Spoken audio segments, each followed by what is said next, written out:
Hi there, this is just a quick video of how I'm putting an air induction kit onto my BMW Z4 E89 and it is the 20i, so the 2-litre turbo.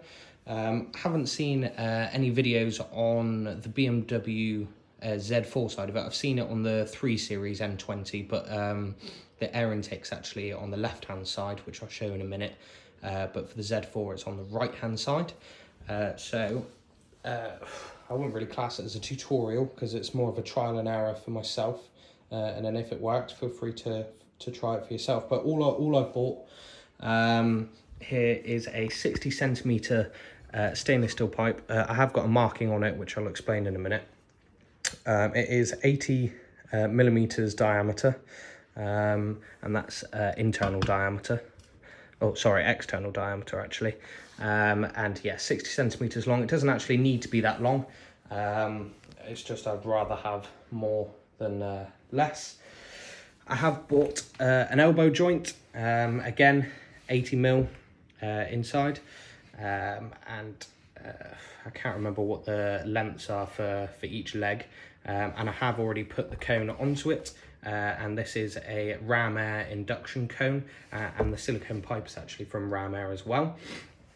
Now, here was me thinking that it's going to be a nice easy job, but completely forgetting that there is a mass airflow sensor on the car.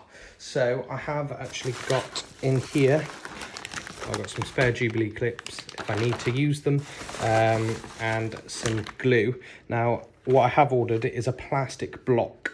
I haven't actually got it here just yet because it's at work getting cut, but what the idea is to actually put the plastic block, cut a hole into the stainless steel pipe and glue the plastic block onto here, so then we can fit the mass airflow sensor in nice and perfectly. But yeah, I'll show you onto the car where I'm at the moment. So what I've got here is the stock induction kit. So this is the box. If I show you the housing here. So all it does is fit into this hole. I've already popped it out. All it is 2 lugs here.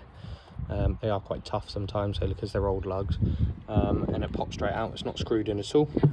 Only thing you do have to watch out for is obviously unplugging the mass airflow sensor. It's nice and easy. It's just a clip. That one comes out, and then this pipe here is just the pipe leading down into the bottom, and this is the they actually have a resonator for the induction kit to make it quiet, but all there is a Jubilee clip down here. Unscrew it and then it pops straight out. So then we're left with all of this room. What I'm planning on doing is popping the pipe down here. It does slot straight in, and then this is where the marking comes into handy, because I have roughly measured out at the moment that is how short I need the pipe to be. It's worked out to be 15 inches long, and then the silicone hose will then or the elbow joint will come into here, and then we'll have the induction kit here. I have left this one here as it's directing the airflow, so then we still are getting cold air into the induction cone. And then as for the mass airflow sensor, this is what I was on about.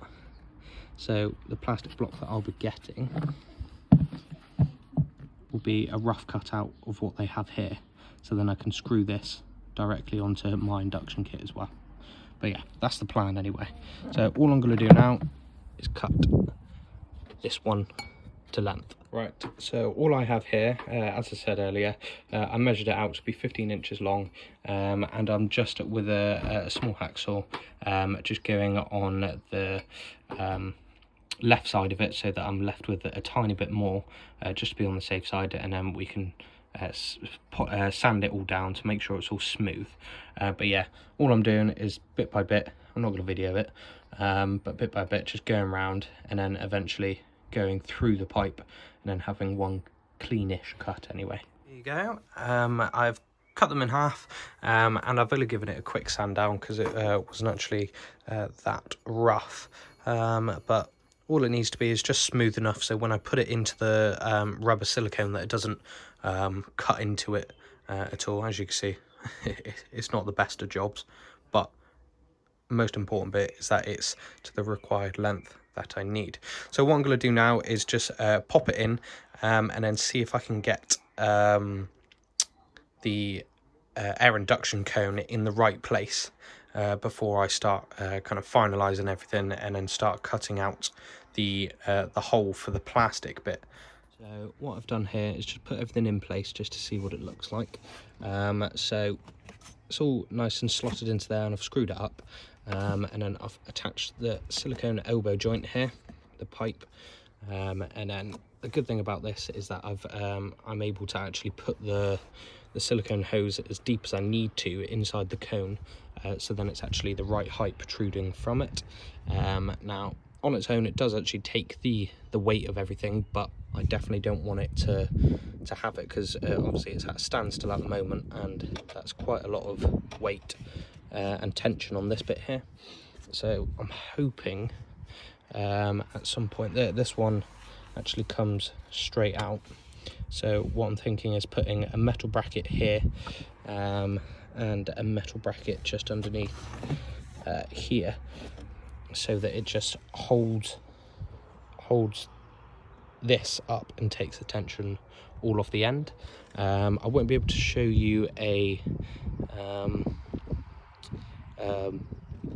engine start with this, only because I haven't got the mass airflow sensor in at the moment, but the idea is so that this mass airflow sensor will plug in, and I'll have the plastic cut out here, and will actually, if I just put it underneath, will actually plug in down here or somewhere over here.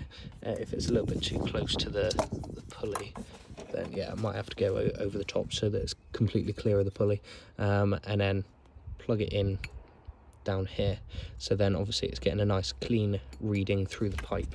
And then once I've got that all sorted, then I'll be able to show you the sound of it and see it working.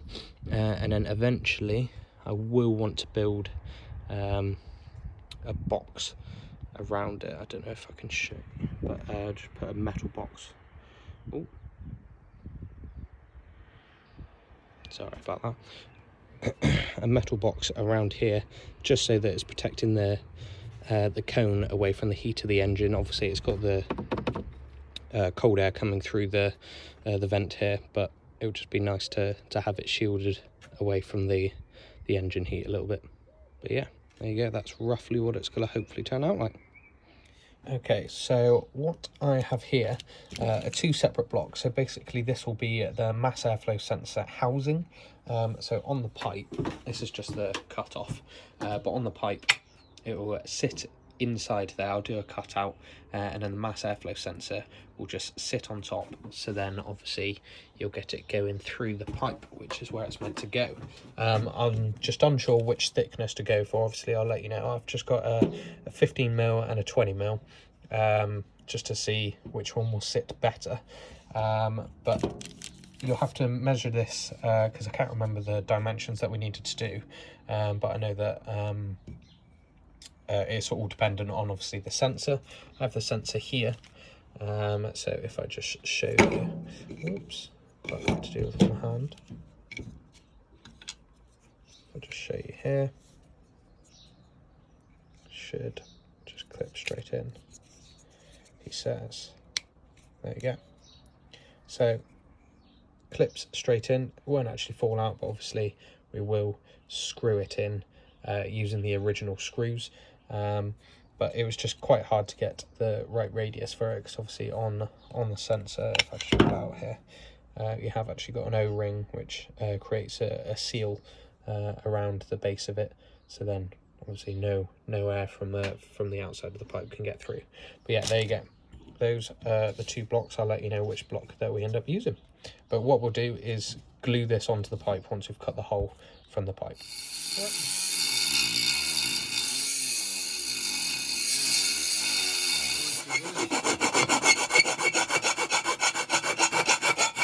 Right, so what I've done here is cut out the area for the housing for the mass airflow sensor, and then just put epoxy resin all the way around, coated it, probably a little bit too much, but I'd rather put more than less.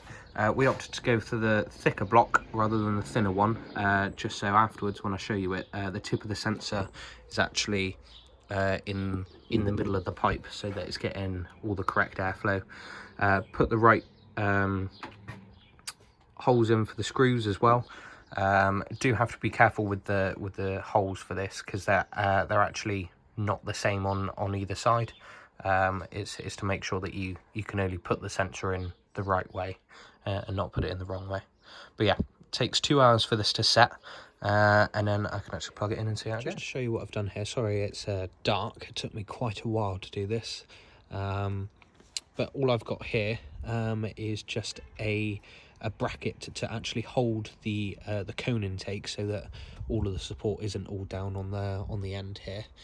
So all I did was screw it into one of the screws that are just in here and put a nut on underneath, and then down here where there was a little rubber slot for where the original intake was balanced on or slotted into, I've just taken that rubber bit off, and there was a screw underneath, and just screwed it onto there, and then obviously I've shaped this bit to the shape of the cone so that it's all nice and supported here.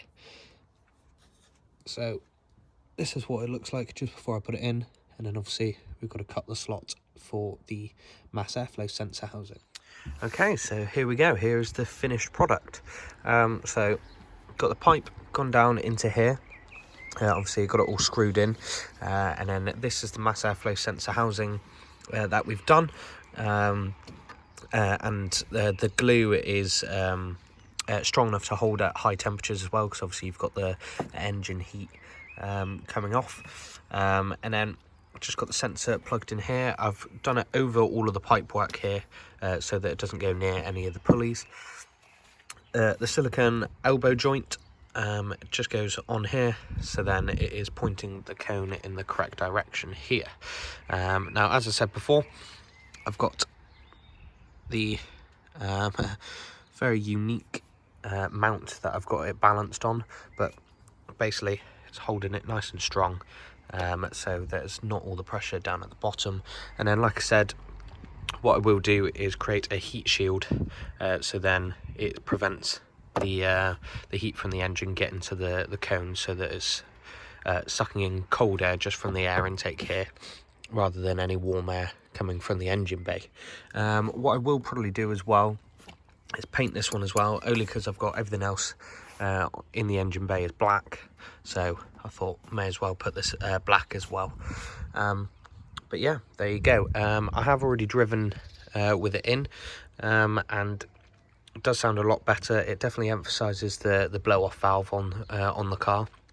But yeah, I'll put videos of the before and after now.